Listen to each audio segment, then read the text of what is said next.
Here we go. There's chaos down the street and possibly nowhere to go. Zombies chow down on your friends and you've been left for dead, alone. What do you do now? Surviving a zombie apocalypse isn't going to be an easy task. How do you even survive? Or can you? With the right decisions, you may increase your chances. And here's how.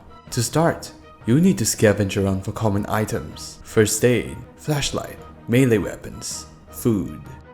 We wouldn't recommend firearms yet, as it would attract the horde, or even worse, the super infected. Search for pharmacies nearby for first aid or medkit. You're probably wondering, why would I need any of those? As one touch from the zombie could infect me, right? Yes, but in this case, you might injure yourself from fall damage and even the need for amputation. We wouldn't recommend a hospital yet for these items, simply because hospitals have higher chance of meeting the infected. There is where you would find the dead, so don't go there alone and unprepared. Next, for the flashlight. Search for places like hardware stores or even a person's house. Be as quiet as possible. You don't want to just alert the infected, but the humans as well. I mean, you don't want to be mistaken as a zombie or an intruder. See if you can also find some melee weapons in the location, as it's common. Maybe something a little long, like a machete. Only take the kitchen knife as your last resort, because you don't want to get in zombies' arms reach to strike. One scratch could cost your life. Now you have tools for combat. You'll need some food to fill your hunger, or trade with other survivors when you meet them. Proceed to find an underpopulated grocery store if possible, and go shopping. Food high in protein can keep you full long. These canned food that could serve you justice are canned tuna, sardines, beef jerky, or even some ready-to-eat meals that contain meat. Of course, don't forget beverages, mineral water being your best bet. But if not, any drinks that does not contain salt can still hydrate you, so read the back of the label to check on the ingredients. So you've now encountered a normal infected zombie. It's now running towards you at full speed. Now it's important you don't freeze up and act as soon as you can. Remember the machete you just took from the hardware store? Time to use it. Keep a weapon in your hand at all times. A zombie can't hit what it can't see. So swing your machete at the neck as hard as you can. Let's hope the machete is sharp enough. Remember, in a fight or flight situation, be aware of your surroundings. Are there any escape routes nearby? Is it an enclosed area? You don't want to get stuck. So please plan your decisions beforehand. Okay, so now you got food that could last you for days, and you got pretty good at hiding. It's probably pretty lonely out there. It's time you try to connect with other survivors. Where though?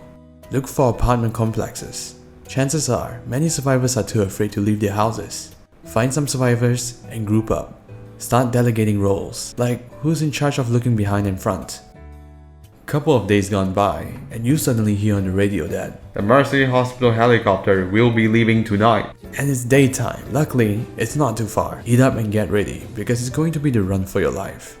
You've gotten everything already, but wait, no firearms yet. Time to make your stop at the gun shop. But what if you're in a strict gun law country? You still have the police station, but chances are it's probably overrun. But you're still gonna have to take your chances, as you know you're gonna have to make your way into the hospital. Go in a group and make sure all angles are covered. Now you've got the guns. What now?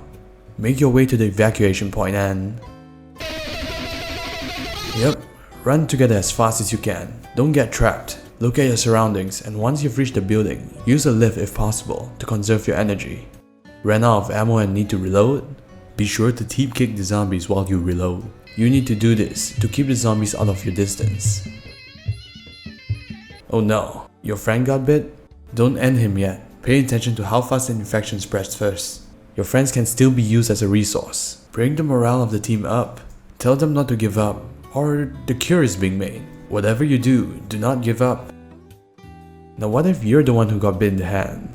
Get ready, because this is going to hurt, because this involves amputation. Preparation. Gather tools and mentally brace for the procedure. Anesthesia. In a zombie scenario, drink a lot of alcohol, because there aren't any drugs around. Incision. Make a quick, decisive cut above the infected area. Try to do it in one nice swing. Bleeding control.